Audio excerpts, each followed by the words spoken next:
नमस्कार। आज के दिन आप सभी का स्वागत है।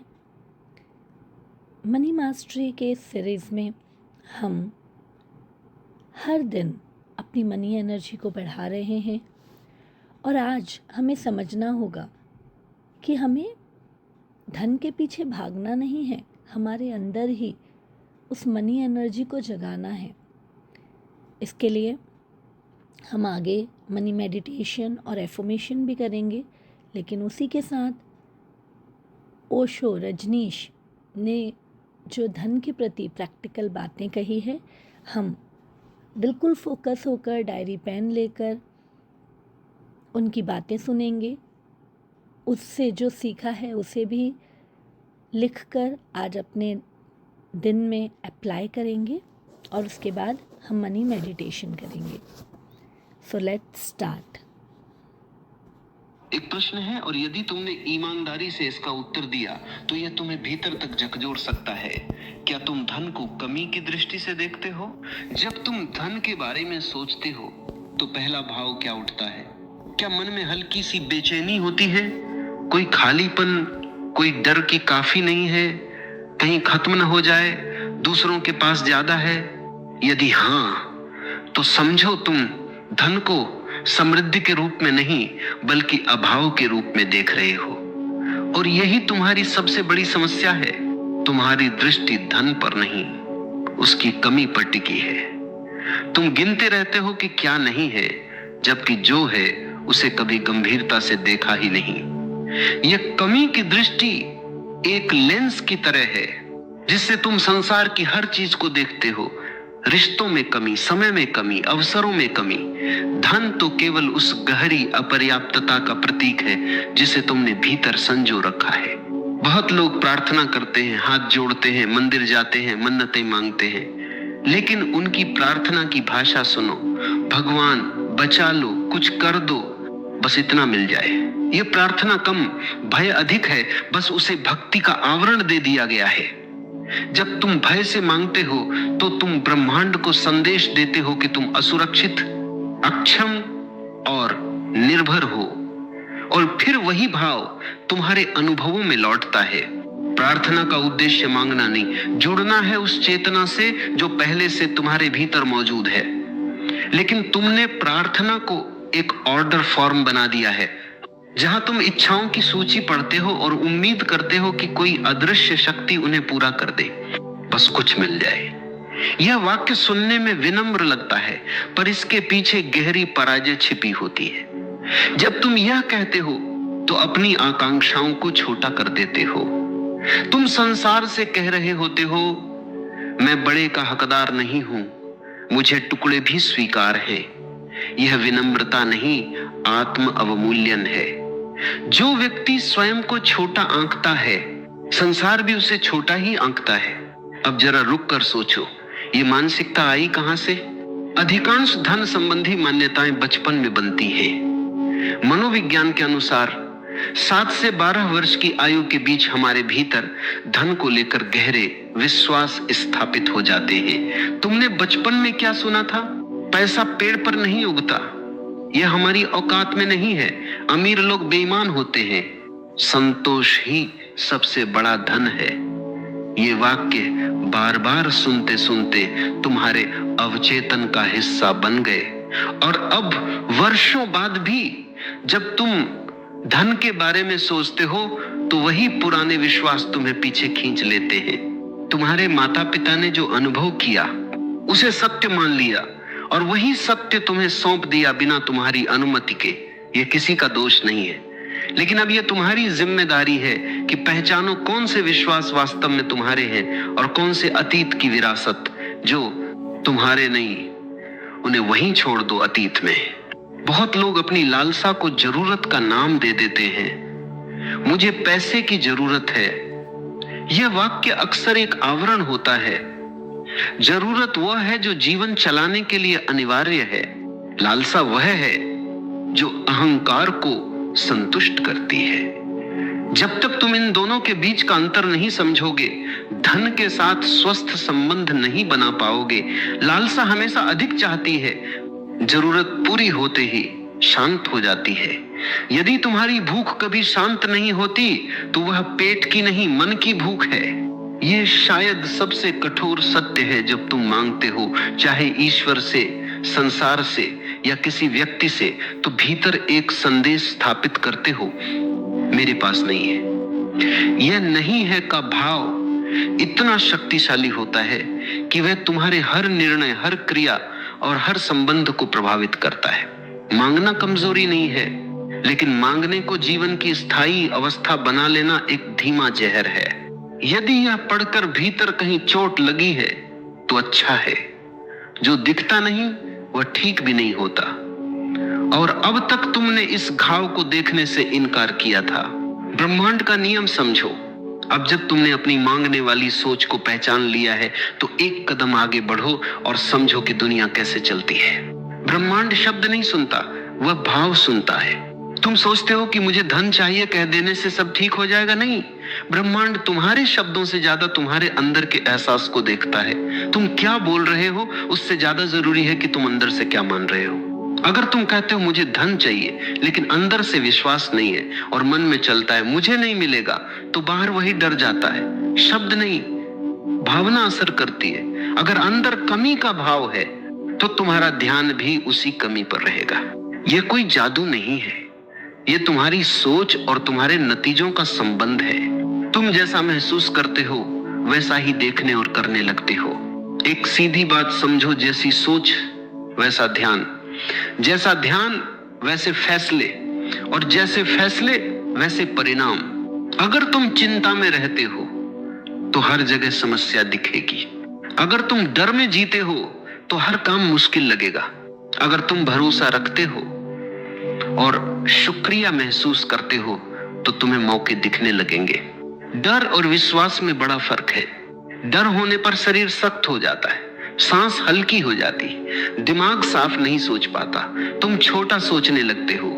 भरोसा होने पर शरीर हल्का महसूस करता है, सांस गहरी होती है, दिमाग साफ चलता है, नए विचार आते हैं। डर की हालत में दिमाग का वह हिस्सा ज्यादा काम करता है जो सिर्फ खतरे से बचाता है, और जो हिस्सा समझदारी से फैसले लेने में मदद करता है वह कम सक्रिय हो जाता है।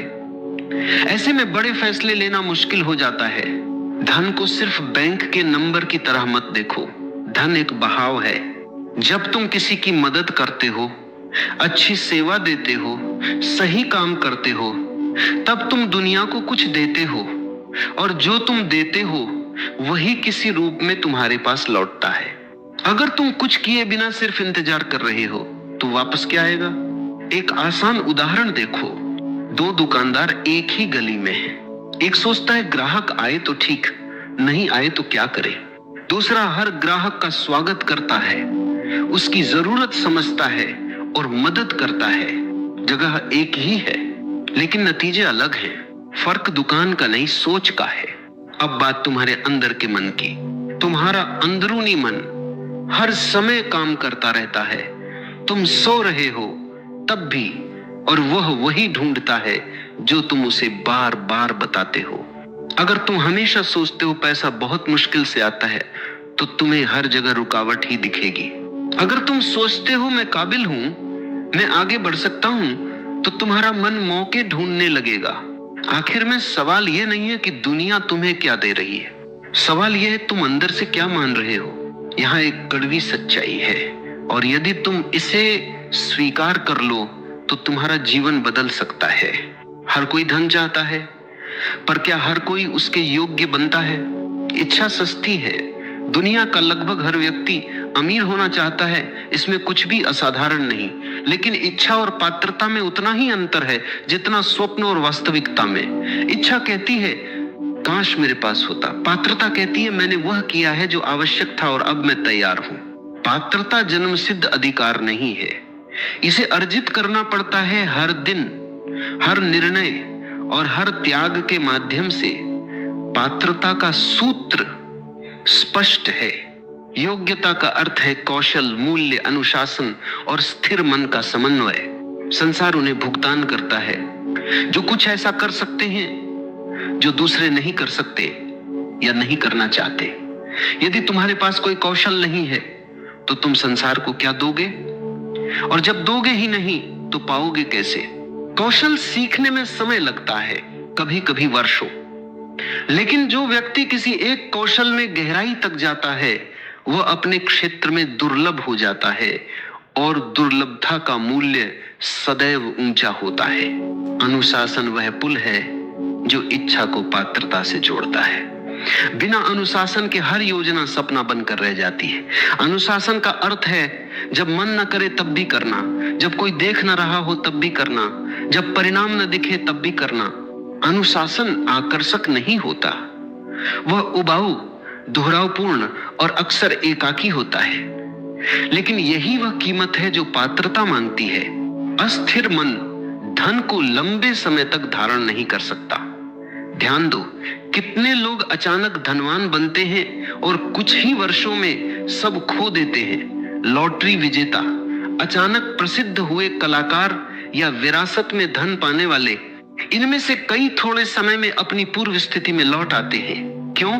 क्योंकि उनका मन उस धन के लिए तैयार नहीं था। उन्हें धन मिला पर उसे संभालने की मानसिक स्थिरता नहीं मिली। हम सफल लोगों का परिणाम देखते हैं, उनकी गाड़ी, उनका घर, उनकी जीवन शैली, पर उनकी अदृश्य तैयारी नहीं देखते। वे सुबह जब वे 4 बजे उठे, वे रातें जब वे अकेले बैठकर सीखते रहे, वे अपमान जो उन्होंने चुपचाप सहे, वे असफलताएं जिनके बाद उन्होंने फिर से शुरुआत की। सफलता का बड़ा हिस्सा अदृश्य होता है और वही असली पात्रता है। इच्छा से कुछ नहीं बदलता, पात्रता सब बदल देती है। अब प्रश्न यह नहीं है मुझे धन क्यों नहीं मिलता, प्रश्न यह है क्या मैंने वह सब किया है जो धन मांगता है। अब आध्यात्मिकता को जमीन पर उतारो। ब्रह्मांड का नियम समझना एक बात है, उसे जीवन में लागू करना दूसरी। सबसे पहला प्रश्न यह है, तुम कौन सी समस्या हल कर रहे हो? हर व्यक्ति को स्वयं से पूछना चाहिए, मेरे होने से किसकी कौन सी समस्या हल हो रही है? यदि उत्तर है किसी की नहीं, तो धन क्यों आएगा? धन दान नहीं है, धन विनिमय है। तुम कुछ देते हो, संसार तुम्हें कुछ लौटाता है। यदि तुम कुछ दे ही नहीं रहे, तो यह विनिमय शुरू कैसे होगा? दूसरा प्रश्न, तुम किसका जीवन आसान बना रहे हो? मूल्य सृजन का अर्थ यह नहीं कि तुम कोई बड़ा आविष्कार करो। इसका अर्थ है किसी का दिन थोड़ा आसान बनाना, किसी की पीड़ा कम करना, किसी का समय बचाना या किसी को वह सिखाना जो वह नहीं जानता।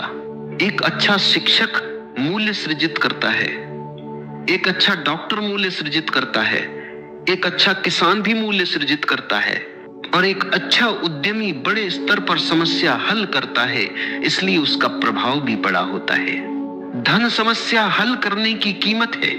बाजार का सीधा नियम है, जो जितनी बड़ी समस्या हल करता है उसे उतना बड़ा भुगतान मिलता है।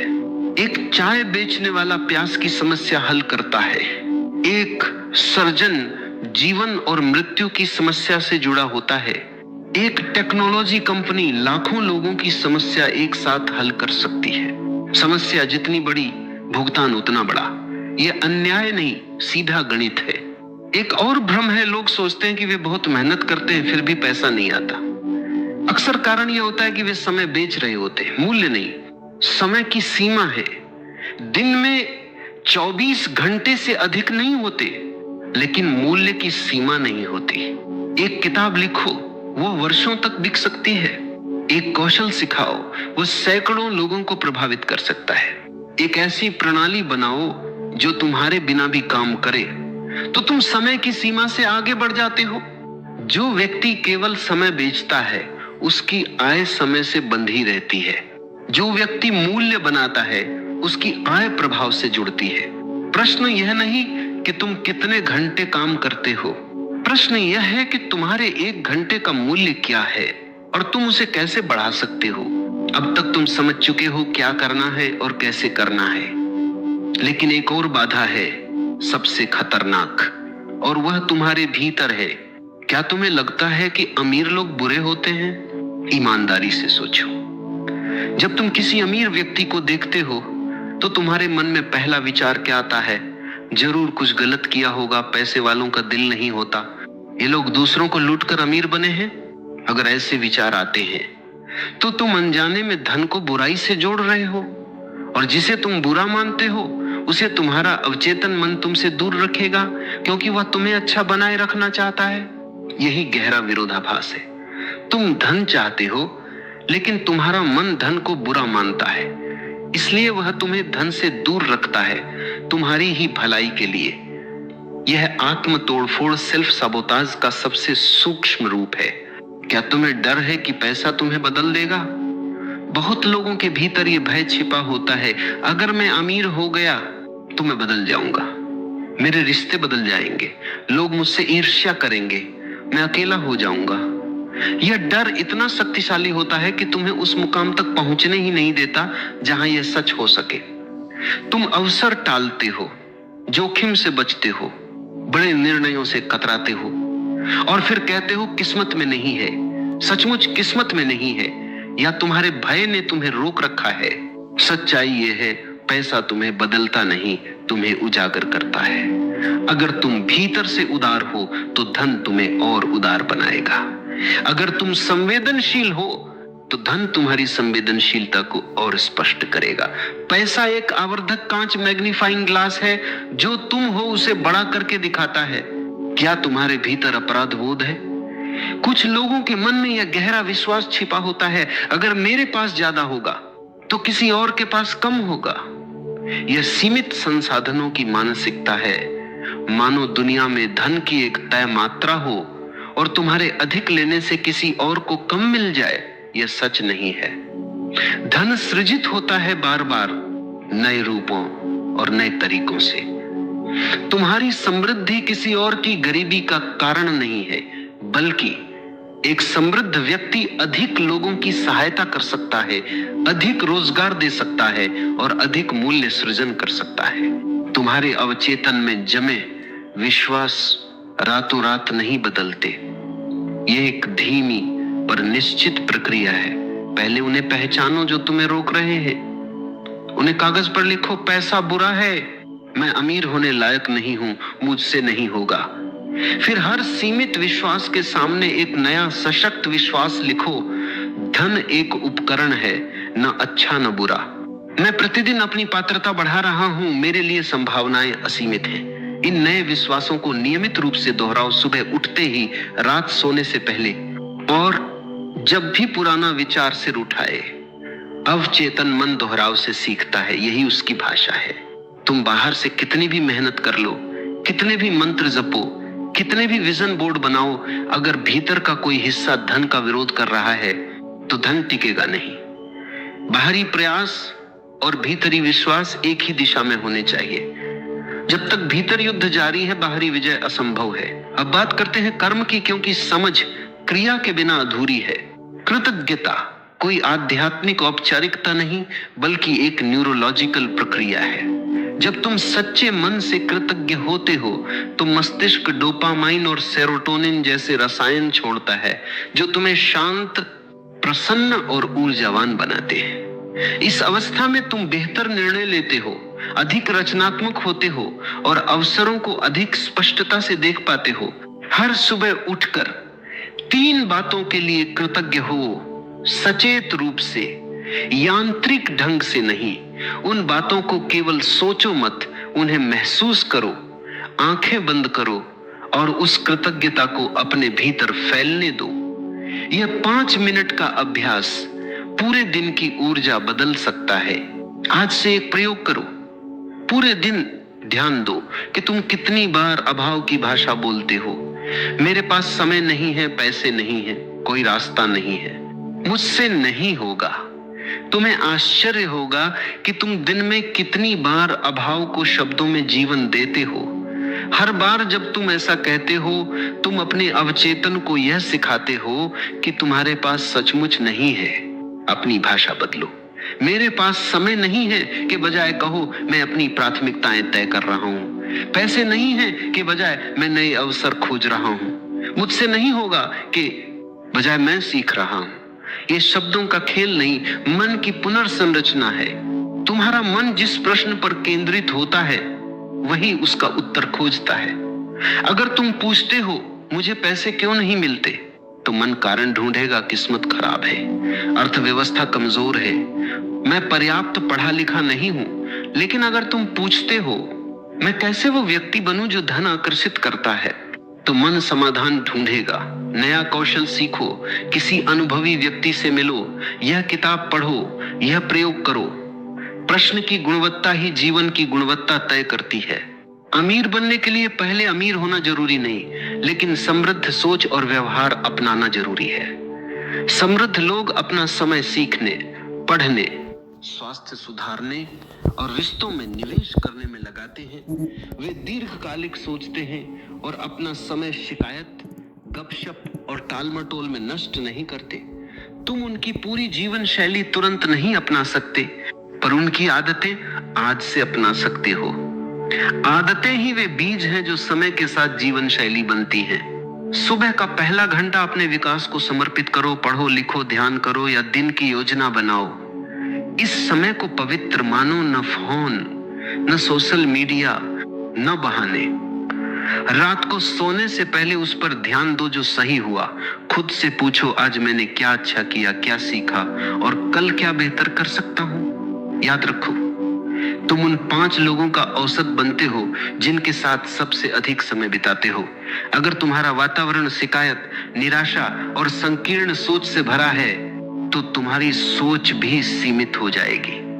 अपने आसपास ऐसे लोगों को चुनो जो तुमसे आगे हैं, जो तुम्हें चुनौती देते हैं और ऊपर उठने के लिए प्रेरित करते हैं। अब इस पूरी यात्रा को एक शांत विश्राम दो। धन मत मांगो, यही इस पूरे लेख का सार है 3 शब्दों में। धन मांगने की वस्तु नहीं है। जब तुम मांगते हो तो तुम यह स्वीकार करते हो कि वह तुम्हारे पास नहीं है और शायद कभी नहीं होगा। मांगना तुम्हें उसी चीज से दूर कर देता है जिसे तुम पाना चाहते हो, क्योंकि उसमें एक सूक्ष्म असहायता छिपी होती है। ऐसा समर्पण जो शक्ति का नहीं बल्कि शक्तिहीनता का संकेत देता है। स्वयं को इतना विकसित करो कि धन परिणाम बन जाए। धन लक्ष्य नहीं, परिणाम है। वह उस व्यक्ति का परिणाम है जिसने अपना कौशल तराशा, अपनी मानसिकता बदली, संसार को मूल्य दिया और अपने भीतरी अवरोध तोड़े। जब तुम यह सब करते हो तो धन आता है उसी तरह जैसे नदी अपना मार्ग स्वयं बना लेती है। तुम्हें नदी को बुलाना नहीं पड़ता, तुम्हें बस वह ढलान तैयार करनी होती है जिससे वह सहजता से बह सके। आकर्षण कोई चमत्कार नहीं, सामंजस्य है।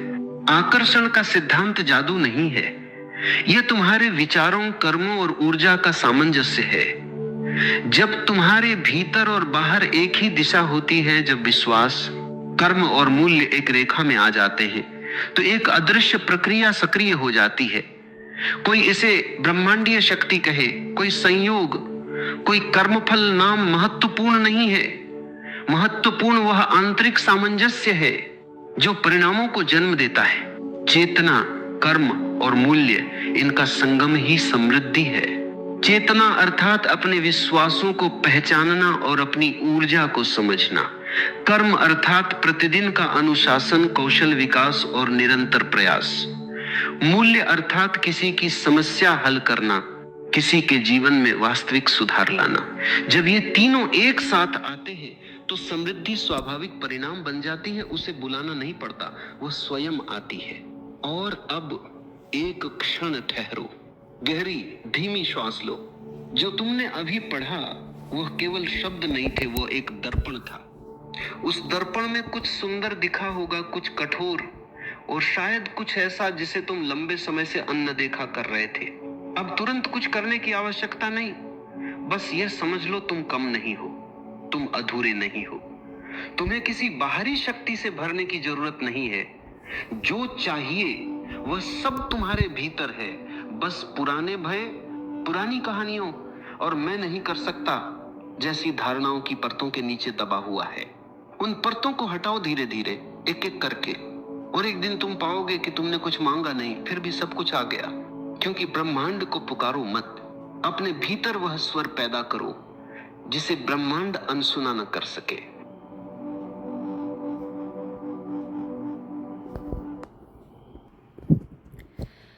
बहुत बढ़िया।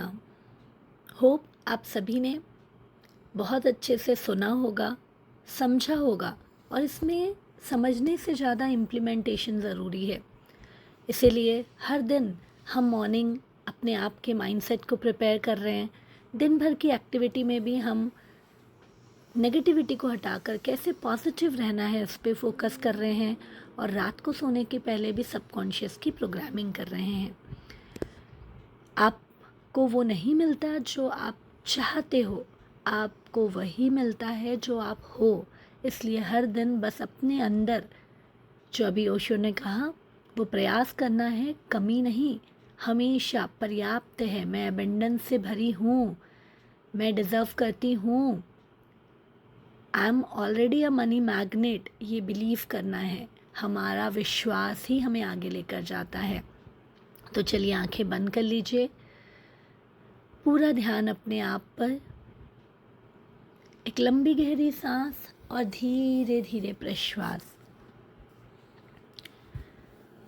और एक और लंबी गहरी सांस लेंगे जिसमें हम अपनी मनी एनर्जी, अपने अबंडेंस एनर्जी को अपने अंदर महसूस करेंगे, और प्रश्वास के साथ पूरी बॉडी को रिलैक्स कर लेंगे। दोनों हाथों को जोड़ लेंगे और तहे दिल से धन्यवाद देंगे आज तक के अबंडेंस के प्रति, आज तक जो मिला है उसके प्रति। तहे दिल से उस यूनिवर्स को, गुरुजनों को, ऋषि मुनियों को, माता पिता को, उस पावरफुल बिंग को, सभी को तहे दिल से थैंक यू कहेंगे। अपने गोल को विजुअलाइज करके वो भी पूरा हो रहा है, हो चुका है, यही विजुअलाइज करेंगे और तथास्तु तथास्तु तथास्तु उसे कह देंगे। उसी के साथ कुछ एफर्मेशंस दोहरा लेंगे। I am a money magnet, पैसा मेरा सबसे प्यारा दोस्त है। पैसा मेरे पास हर बार आता है, बार बार आता है। जब मैं सोती हूँ तब आता है, जब मैं जागती हूँ तब आता है, क्योंकि वो तो मेरा बेस्ट फ्रेंड है, वो मेरे साथ ही रहता है। I am a money magnet, मैं खुद ऐसा व्यक्ति हूँ कि पैसा अपने आप मेरे पास आकर्षित होकर आ रहा है। मेरे घर में माँ लक्ष्मी की ब्लेसिंग्स कंसिस्टेंटली बह रही है। मैं वेल्थ, गिफ्ट और अपॉर्चुनिटीज़ का भी मैग्नेट हूँ।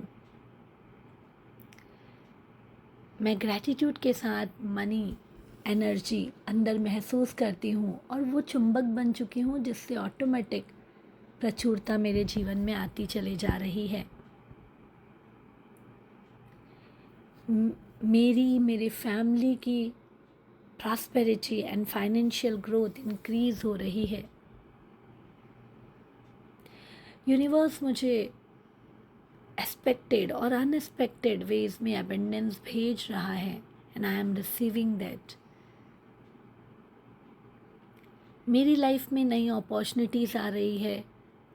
हर दिन मेरा माइंडसेट और ग्रोथ माइंडसेट बनता चला जा रहा है, और मेरा फोकस व्हाट आई एम पर है, because where focus goes there energy flow. आज भी दिन भर मैं इसी पर फोकस रखूँगी कि already I am a money magnet, और सिर्फ अपने इंटेंशन, अपने फीलिंग्स पर फोकस रखूँगी, क्योंकि जो बिलीव रहेगा, जो फीलिंग्स रहेगी, जो विश्वास रहेगा, वही होता चला जाएगा। So already I am a money magnet, I am full of abundance, and money is my best friend, वो हमेशा मेरे साथ रहता है। इस तरीके से दिन भर उस मोड में रहना है।